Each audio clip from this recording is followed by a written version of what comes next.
Hi, welcome to Arcadia. I'm Herman. We got connected to the water. Let me show you how we did it.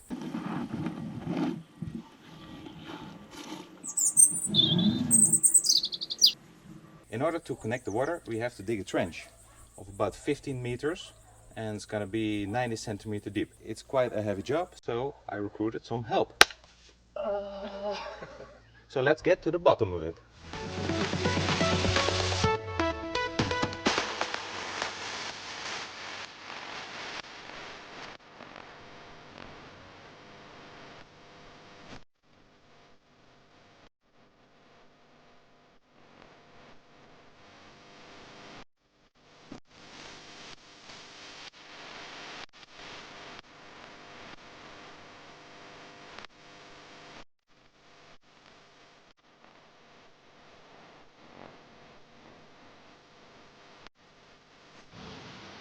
Thank you for your help, Robbie. You're welcome.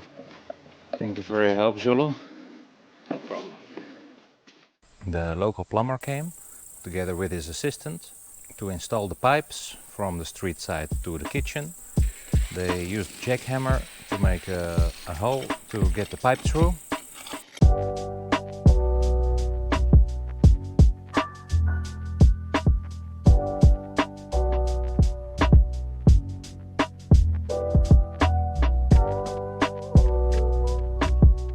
The pipe that he brought was actually too short, so he had to run back, get an extension, but it's all attached up. They were done in about 2 hours. So, and this is where our water enters the house. Here we got the street side view of our water source. Here comes the pipe through the trench.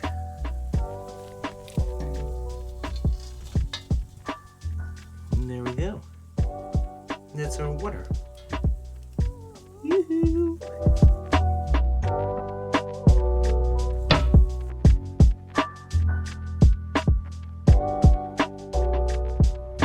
Unfortunately, the faucets or pipes in the bathroom were old, rusty and were leaking, so we had to replace those. And since I already paid too much to the plumber, I figured I will give it a try myself, because how hard can it really be? So I got frustrated, gave up. So now what I'm thinking is what would be amazing if the attachment points in the back were lined up with the attachment points of the old one.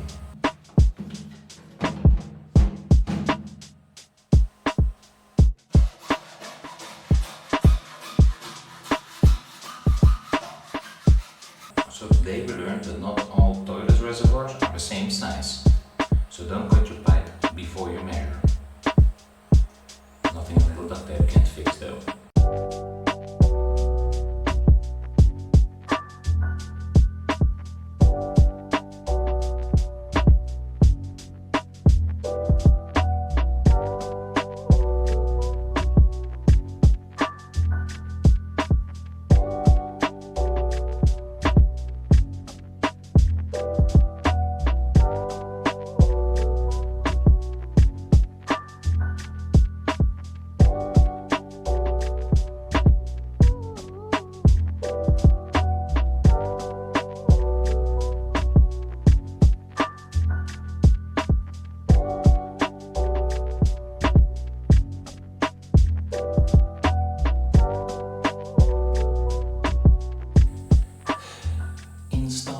Bathroom take 2.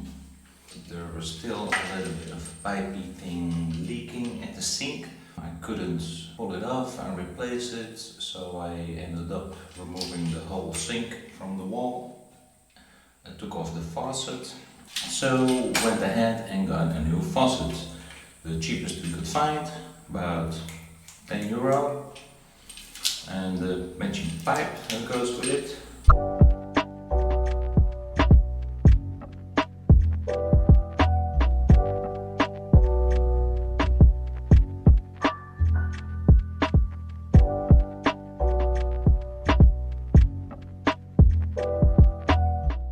Look at this little adapter.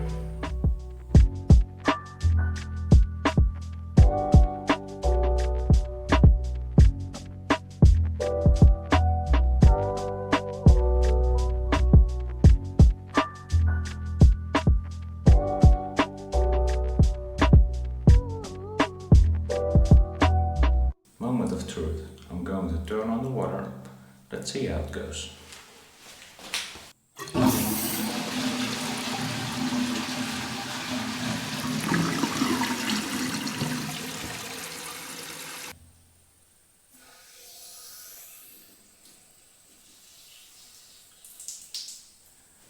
And we have a leak. Well, at least the toilet is working. So I got frustrated, gave up, and the next day I gave it another try. Turned out I only needed to add some extra tape around the attachment point underneath the faucet and screw it back on, extra tight this time, and it wasn't leaking. So the toilet is working and the sink in the bathroom is working. The shower unfortunately not yet. I ordered an electric heated faucet with the shower head. That's due to arrive sometime next week. So I'll give you an update on that next week. So since we dug a massive hole, we're gonna have to cover it up as well. Starting early in the morning, hopefully I can finish this job today.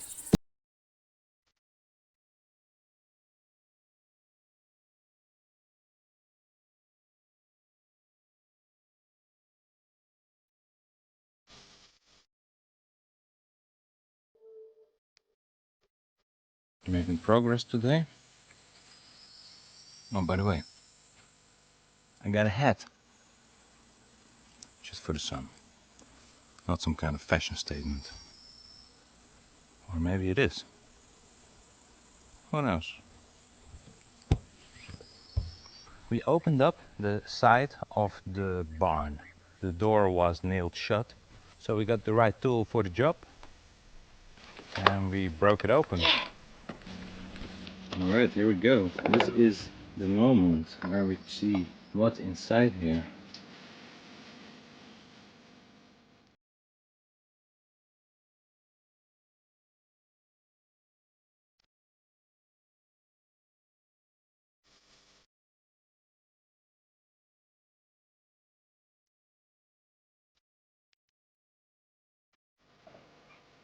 Think about it.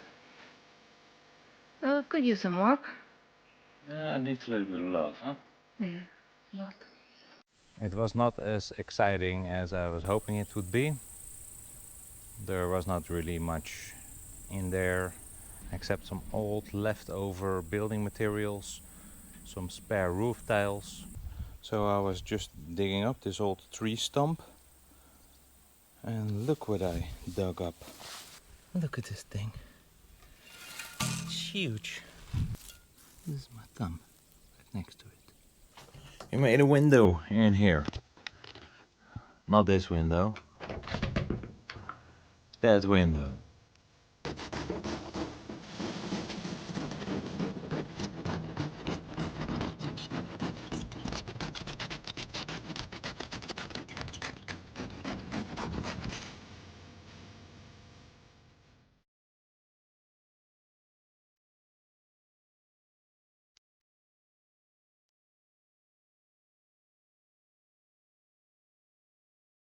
As it turns out,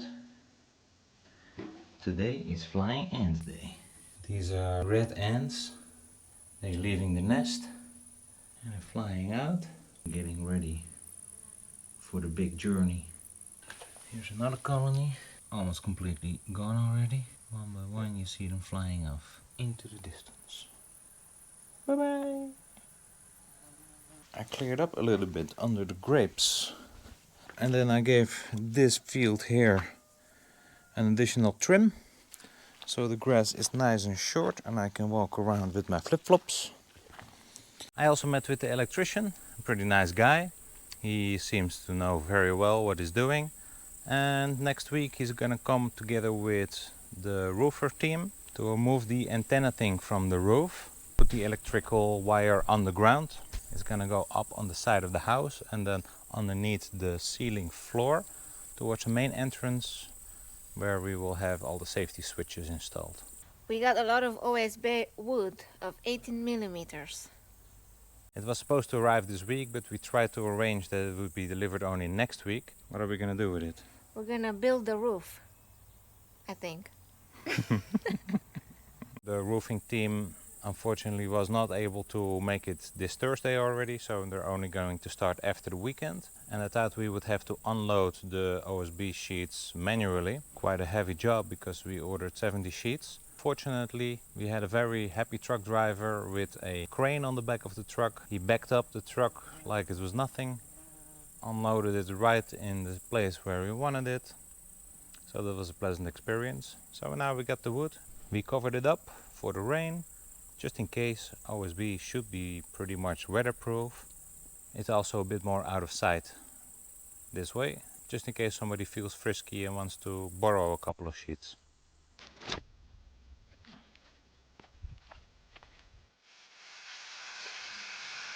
Thank you for watching. See you next week when we start working on the roof.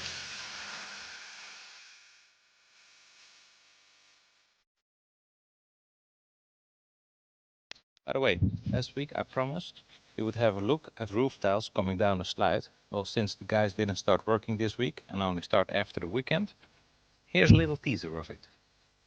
More of it next week's video.